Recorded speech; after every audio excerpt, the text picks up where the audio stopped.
Usted tiene derecho a ser libre. Pasamos a la quinta parte de Yeshua el Mesías que rompe cadenas.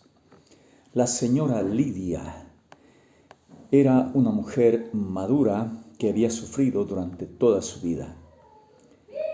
A través de su andar cristiano, le atormentaban memorias de abuso ritual que sufrió niña. Cuando acudió, dice, al servidor, Neil, su imagen propia parecía estar tan dañada más allá de lo posible.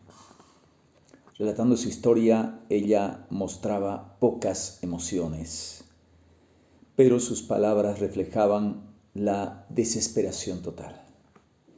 ¿Quién es usted, señora? ¿Cómo se percibe a sí mismo?, le pregunta. Ella dice, soy maligna. Comentó sin emoción, simplemente no soy buena para nadie. La gente me dice que soy maligna y que nada más creo problemas. Usted no es maligna, le dijo. ¿Cómo puede ser maligna una hija de Dios? ¿En verdad se percibe así? Usted dice que dijo, sí. Tomé una hoja, dice, que tenía una lista de declaraciones basadas en las partes de la Biblia, que después conoceremos también esto, quiénes somos en el Mesías, y le dije que lea. Estas declaraciones están intituladas, dice, ayuda adicional. Por favor, lea estas declaraciones en voz alta ahora mismo, le dije. Le harán recordar cuál es su identidad espiritual. Tomó el papel, dice, y empezó a leer entre titubeos. Yo soy dice, sal de... Repentinamente su carácter cambió, dice, me miró y dijo entre dientes, de ninguna manera, y profirió una maldición. Nunca es agradable ver a un tipo de mujeres como estas, dice, ¿no? Tan fea en su actitud como víctima del diablo, pero tomé autoridad sobre él por medio de la oración en el nombre de Yeshua el Mesías, o sea, sobre el demonio que estaba, no sobre ella. Y la guié, dice, a ella a través de los pasos hacia la libertad. Pudo obtener una nueva perspectiva de quién era realmente Yeshua el Mesías. Al reconocer que es principalmente el producto de la obra del Mesías en la cruz y no la víctima de su pasado, pudo romper las cadenas que la ataban espiritualmente y empezar a vivir de acuerdo a su verdadera identidad. Después me platicó, dice, que al mirar la hoja que le pedí, le había parecido que las palabras desaparecían mientras estaba empezando a leer. ¿Tenía alguna propiedad mágica el papel o las letras escritas? No. Simplemente era que la señora estaba bajo el poder del enemigo. A Satán le había engañado, haciéndola creer que era sin valor, que era maligna, lo cual no era verdad, que era mentira. Una de las armas de Satán es la mentira. Estaba decidido a impedir que ella leyera esas declaraciones de la verdad en cuanto a su identidad como hija de Elohim. Sabía que la verdad de Elohim destruiría su mentira, así como la luz destruía las tinieblas. Satán no estaba dispuesto a darse por vencido. Nada es más fundamental para su libertad de las cadenas que comprender y afirmar lo que Elohim ha hecho por usted en el Mesías y quién es usted en el Mesías. Todos vivimos de acuerdo a lo que percibimos que es nuestra identidad. Incluso nadie puede comportarse constantemente de una manera contraria a la manera en que se percibe a sí mismo. ¿Cómo te percibes? Sus actitudes, acciones, respuestas, reacciones a las circunstancias de la vida son decididas por su percepción consciente o inconsciente de sí mismo. Si usted percibe que es una víctima indefensa de Satán y sus maquinaciones, vivirá pues como una víctima y estará encadenado siempre. Pero si se considera un hijo muy amado y aceptado por el Eterno, como lo es en realidad, usted vivirá como hijo del Todopoderoso. Entonces ahora vamos a ver y vamos a sacar a luz aspectos críticos de nuestra identidad en el Mesías. Muchos ya han aplicado estas verdades bíblicas a su vida. Le ruego que no salte este repaso por la prisa de llegar a los capítulos prácticos o porque cree que ya lo sabe. Estos conceptos son fundamentales para su libertad del conflicto espiritual como hijo del Todopoderoso. El asunto de la identidad y madurez espiritual en el Mesías es tan vital que le sugiero también que estudie el otro libro, La victoria sobre la oscuridad. Número 1. Usted está vivo y sano eternamente. Sí, hermano. Usted está hecho de por lo menos dos partes principales: su ser material y su ser espiritual o inmaterial, ¿verdad? Uno es su cuerpo físico y el otro es su alma y espíritu. En realidad somos tripartitos, cuerpo, alma y espíritu, que es la habilidad de pensar, sentir, decidir, su mente, sus emociones, su voluntad. Todo eso es en su parte espiritual y almática.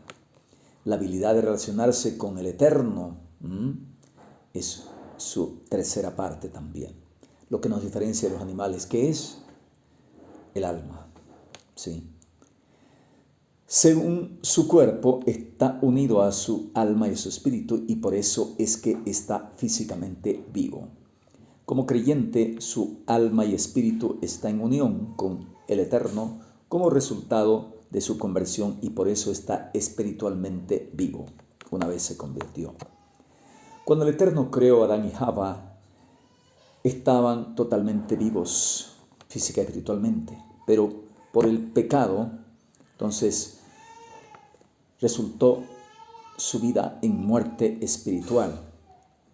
Y toda persona llega a este mundo vivo físicamente, pero muerto espiritualmente. Por eso el Sheliach Shaul Pablo dice en Efesios 2, estábamos muertos en nuestros delitos y pecados, ¿no? Entonces, estando separado del Eterno, a usted le faltaba la presencia y sabiduría del Eterno en su vida. Así que aprendió a vivir independientemente del Eterno, centrado en sus intereses de sí mismo, egoísta. Y esta independencia del Eterno que aprendemos a tener en la Escritura se llama la carne.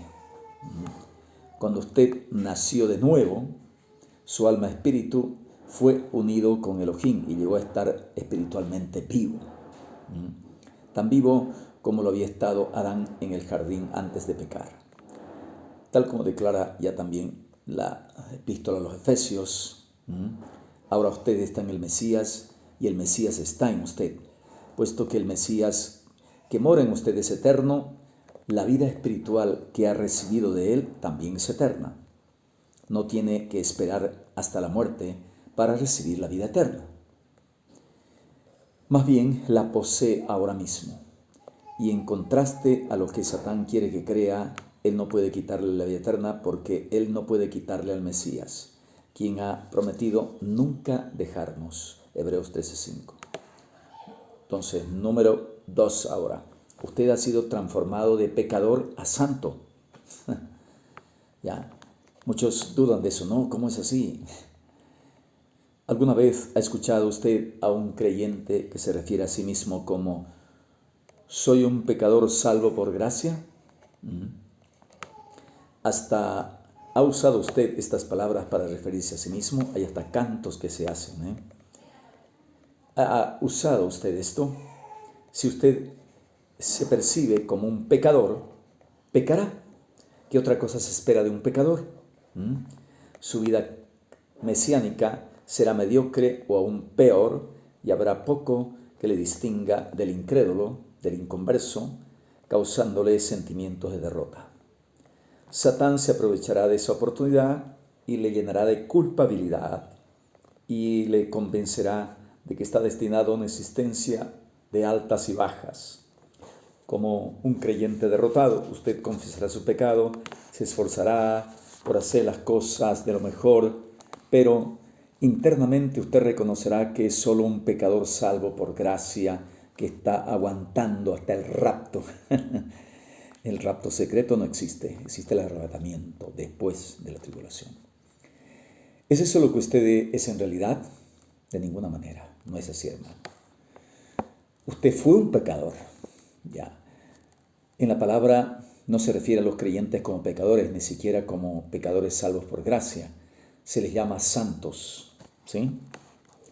Entonces, de esa manera, santos que ocasionalmente pueden pecar. Llegamos a ser santos en el momento de la salvación. Esto es la justificación.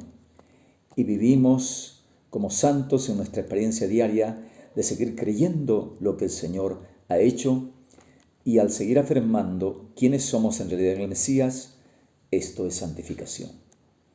Si usted no se percibe como hijo del Eterno, luchará en vano por vivir como tal y a Satán no le costará mucho convencerle de que no es distinto a los que no conocen al Señor, a los demás. Entonces, que no tiene mucho valor para el Todopoderoso, pero apropiar por fe la transformación radical de su identidad principal de pecador a santo, entonces esto tendrá un efecto poderoso y positivo en su resistencia diaria ante el pecado y Satán. Tercer concepto, usted es partícipe de la naturaleza divina. Así es, Efesios 2:1 al 3 dice. Describe nuestra manera antes de pecar, estabais muertos sin esperanza en vuestros delitos y pecados, siguiendo la corriente de este mundo, conforme al príncipe de la potestad del aire, éramos por naturaleza hijos de ira, éramos. Antes de llegar a ser creyentes mesiánicos, nuestra misma naturaleza era pecar, y el resultado de nuestro pecado era muerte, separación de Elohim. Como tales, nos servíamos a nosotros mismos y a Satán de una manera natural. Pero con la salvación, Elohim cambió nuestra misma esencia. Llegamos a ser participantes de la naturaleza divina, habiendo huido de la corrupción que hay en el mundo a causa de la concupiscencia, como dice en 2 de Pedro también 1:4. Usted ya no está en la carne, usted está en el Mashiach, en Yeshua. Tenía una naturaleza pecaminosa antes de su conversión, pero ahora es participante de la naturaleza divina en el Mashiach. Usted no es eterno ni divino, pero está eternamente unido con el Mesías, el cual lo es. Pablo lo dijo de esta manera, porque en otro tiempo erais tinieblas, mas ahora sois luz en el Señor. Andad como hijos de la luz, Efesios 5:8. De modo que si alguno está en el Mesías, nueva criatura es. Las cosas viejas pasaron, todo es hecho nuevo, ¿verdad? 2 Corintios 5:17. Al enfrentarnos a las acusaciones de Satán de que no hemos cambiado, tenemos que creer y vivir de acuerdo al hecho de que somos eternos y eternamente diferentes en el Mesías. ¿Ya? Hemos pasado de muerte a vida. El pacto renovado se refiere a la persona que usted era antes de aceptar al Mesías como el viejo hombre. En la salvación, su viejo hombre, que estaba motivado por vivir independientemente del Eterno y por lo tanto estaba caracterizado por el pecado, ese murió, como dice en Romanos 6:6. Y su nuevo hombre, motivado por su nueva identidad en el Mesías y caracterizado por la dependencia del Eterno, se vivificó. Gálatas 2:20 dice, ya no vivo yo, sino que el Mesías vive en mí. En Gálatas, ¿no? Su viejo hombre o su vieja mujer tenía que morir para poder acabar su relación con el pecado que lo dominaba. El ser una nueva persona no significa que es sin pecado. No significa eso. Primera de Yohanan 1:8.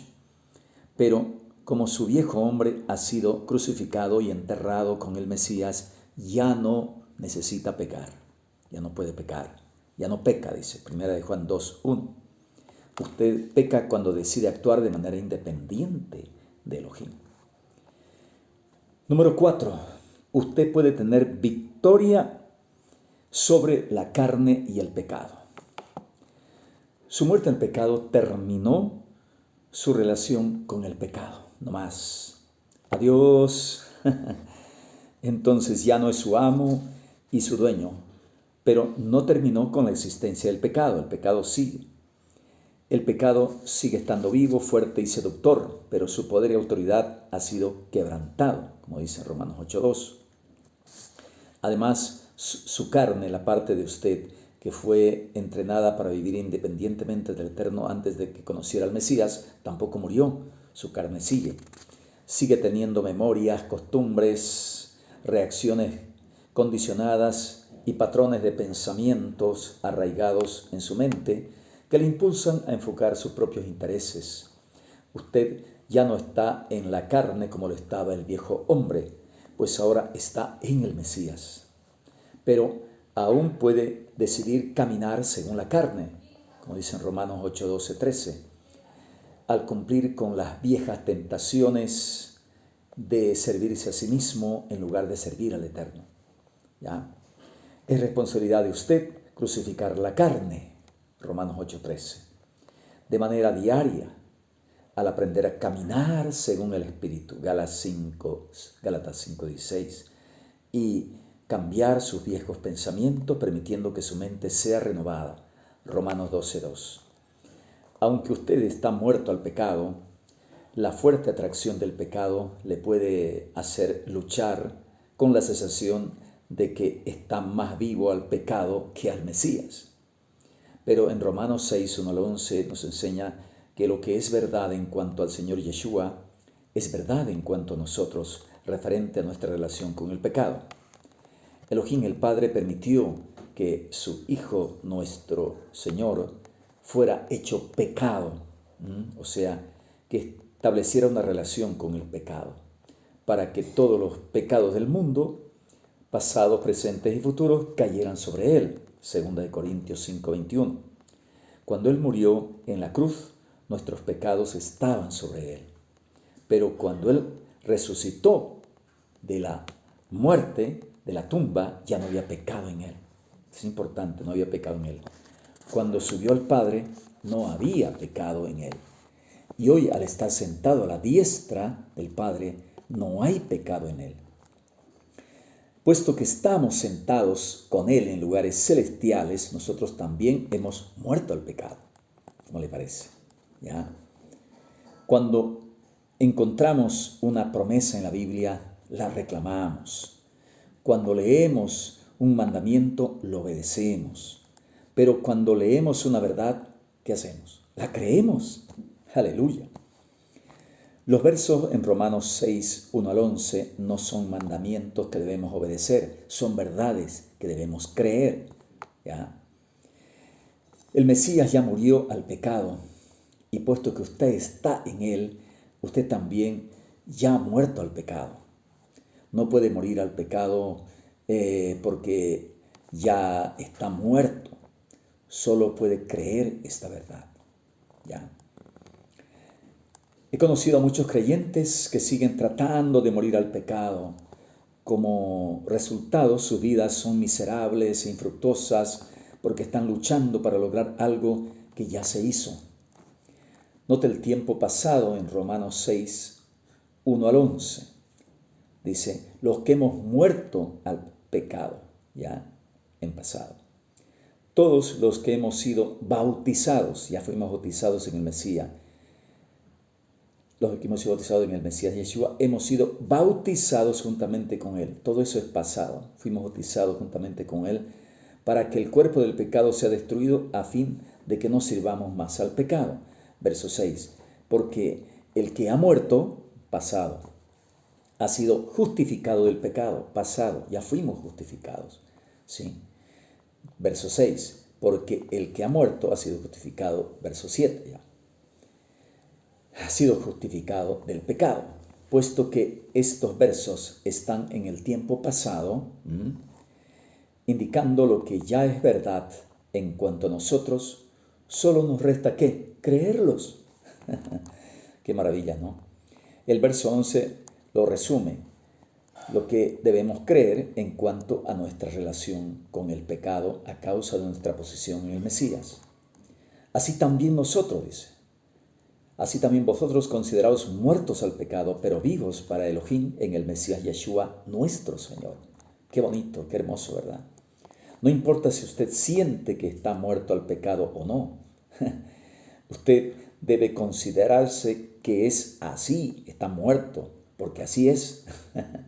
¿Ya? La persona se pregunta equivocadamente, ¿qué experiencia debo tener para que esto sea verdad? No necesita tener una experiencia, ya se hizo. ¿Ya? La única experiencia necesaria es la del Mesías en la cruz, la cual ya sucedió. ¿Me entiende? Cuando decidimos creer lo que es verdad en cuanto a nosotros y el pecado y caminamos en base a lo que creemos, nuestra relación correcta con el pecado se llevará a cabo en nuestra experiencia. Pero mientras pongamos nuestra experiencia antes de nuestra creencia, nunca conoceremos plenamente la libertad que el Mesías compró para nosotros en la cruz. Entonces, una de las partes fundamentales para ser libre es ¿qué es lo que tú crees que eres en el Mesías Yeshua? A base de lo que Romanos 6, 1 al 11 nos enseña a creer, Romanos 6, 12 y 13 nos dice cómo debe ser nuestra relación con el pecado. No reine pues el pecado en vuestro cuerpo mortal, de modo que lo obedezcáis en sus concupiscencias, ni tampoco presentéis vuestros miembros al pecado como instrumentos de iniquidad, sino presentaos vosotros mismos a Elohim como vivos de entre los muertos, y vuestros miembros, dice, a Elohim como instrumento de justicia. El pecado es un amo perverso, ¿sí? Es un soberano que exige obediencia a sus súbditos. Pero como usted está muerto al pecado, pero aún tiene la capacidad de servirle al permitir que su cuerpo esté a disposición del pecado, le toca a usted decidir si va a permitir que su cuerpo se use para el pecado o se use para el Mesías, para la justicia. Hasatán, quien está a la raíz de todo pecado, se aprovechará de cualquier persona que intente ser neutral.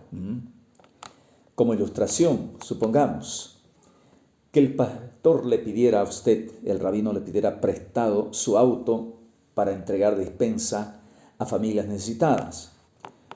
O también un ladrón se lo pide para robar un banco. Le pide prestado su auto.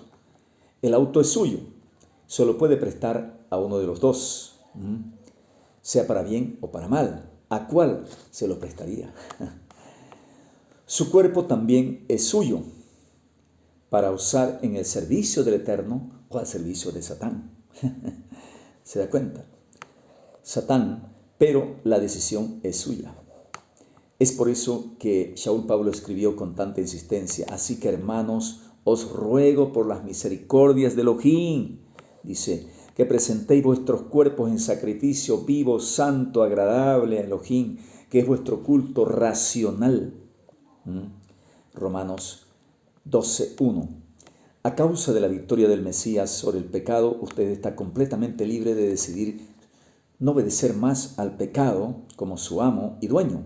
Es responsabilidad suya no permitir que el pecado reine en su cuerpo mortal. ¿Entiende? Entonces, después vamos a ver, hermano amado, ahora una situación muy interesante de cómo es que en el número 5 usted puede ser libre del poder del pecado. ¿Ya? Quizá usted esté pensando, el no permitir que el pecado reine en mi cuerpo parece ser maravilloso, pero usted no sabe lo difícil que es mi batalla con el pecado. Me doy cuenta que estoy haciendo lo que no debería y no hago lo que debería hacer. Es una lucha constante. Sí, estimado amigo, yo también sé lo que es tan difícil esa batalla Y también le enfrentó el Sheliach Shaul al apóstol Pablo. Escribió en Romanos 7, 15, 25 con los mismos sentimientos de frustración que usted también experimenta. En este pasaje descubrimos el camino de Elohim hacia la libertad del poder del pecado. Muchos niños lo utilizan como justificación de que no se puede y al final yo debo seguir nomás pecando porque no puedo. No es así. Vamos a ver cómo es la interpretación correcta. Entonces descubriremos cómo es que vamos a hacer una conversación con alguien que le ponemos un nombre Daniel, por ejemplo. Ya. Y bueno, lo invito a ver el próximo video. Shalom, dele like, comparta, recomiende, suscríbase. Quien estuvo con ustedes, Shaliach Yahushua de la Congregación Israelita Mesiánica, de las congregaciones mesiánicas, Santa Cruz, Bolivia, para el mundo.